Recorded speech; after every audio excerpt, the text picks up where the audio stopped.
오늘은 장성철에게 충격 과거가 있다는 뇌피셜을 이야기해 보려 합니다.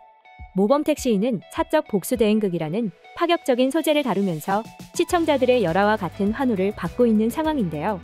특히 시즌1에 이어 오상우 작가가 다시 한번 시즌2를 집필하였는데 지난 2월 첫 방영을 시작해서 종영까지 2회 분만을 남겨둔 상황에서 지난 한 주간 방송된 전체 프로그램 통틀어 시청률 1위를 차지했습니다. 모범택시 등장인물은 원작 웹툰과 드라마에서 차이가 있는데요. 원작 웹툰에서는 김도기만큼 중요한 인물로 등장한 사람이 바로 박주임 박이철이었고 드라마에서는 장성철이 그 역할을 대신한 게 아닐까 싶어요. 결론부터 말하면 김도기는 박주임의 배신으로 죽음을 맞이하고 무지개 회사에서 수많은 복수를 함께했지만 사실 무지개 회사 대표가 바로 김도기 엄마를 죽인 범인이라는 충격 반전이 전개되었는데요. 모범택시 원작 웹툰 마지막 회에서는 김도기 때문에 죽은 최정은 때문에 이용훈이 계단에서 그를 찌르고 이때 박주임이 등장하면서 그동안 고생 많았네라는 말을 남기고 이들을 가두고 불을 지르는데요. 지하실에 갇힌 김도기, 이용훈, 한준, 김고은은 결국 탈출하지 못하게 되고 화재로 무지개 회사는 불타오르고 무려 78명의 사망자가 발생합니다. 가까스로 고은 딱 한 명만 생존하게 되지만 유일한 생존자였던 고은도 정신줄을 놓고 무지개 택시 회사에 관여한 방조제로 징역형을 받게 되는데 5년 후 출소해 택시를 타고 어딘가로 떠나는 장면에서 끝이 나고 김도기는 화장이 되어서 어머니 유골함 옆에 놓이게 되는데요.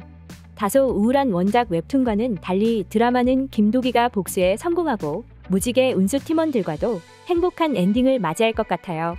왜냐하면 시청자들이 모범택시에 열광하는 건 대리만족과 카타르시스 때문이고 사족 복수대행이라는 소재를 다룬 모범택시는 장르적 쾌감과 사회적 고발을 동시에 보여주고 있기 때문에 이 모든 것을 가능하게 하는 김도기가 죽음을 맞이하는 엔딩을 보여주면서 시청자들에게 고구마를 먹게 하는 답답한 행보를 하진 않을 것 같아서인데요.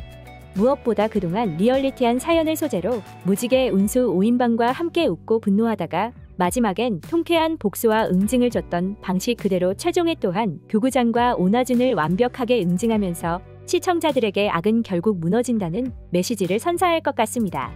대부분의 에피소드가 그러했지만 특히 지난 주말 방송된 클럽 블랙선 에피소드는 이 정도면 드라마가 아니라 다큐라는 자조적인 소리가 나올 정도로 실제로 대한민국을 떠들썩하게 했던 버닝썬 게이트와 거의 흡사한 내용을 방영하는 모습을 보였는데요. 다른 점이라면 블랙선 일당 대부분이 무기징역 같은 중형을 선고받은 반면 실제 버닝썬 게이트의 핵심 인물인 아이돌 승리는 1년 6개월의 실형을 산 후 지난 2월 조용히 출소한 것인데요. 승리에게 내려진 혐의는 상습 도박, 성매매 알선, 횡령 등 총 9개의 혐의라고 알고 있는데 재판에 넘겨진 그에게 내린 형량이 과연 적당할까라는 의문이 들더라고요. 국민적인 공분을 샀던 사건임에도 1년 6개월의 솜방망이 처분에 그친 것을 보면 승리뿐만 아니라 소위 돈 있고 빽 있는 이들이 교묘하게 법망을 빠져나가거나 오히려 법을 이용해 솜방망이 처벌을 받는데 그치는 등의 결과를 자주 목도하는 우리에게 모범택시인은 범죄자와 가해자가 합당한 대가를 치르는 현실을 보여줌으로써 시청자들에게 인과응보가 제대로 실현되는 통쾌한 결말을 선사하고 있는데요. 부디 김도기와 무지개 운수 팀원들이 무사하여 시즌3에도 볼 수 있으면 좋겠네요. 오늘 영상 재밌으셨다면 구독과 좋아요 부탁드려요.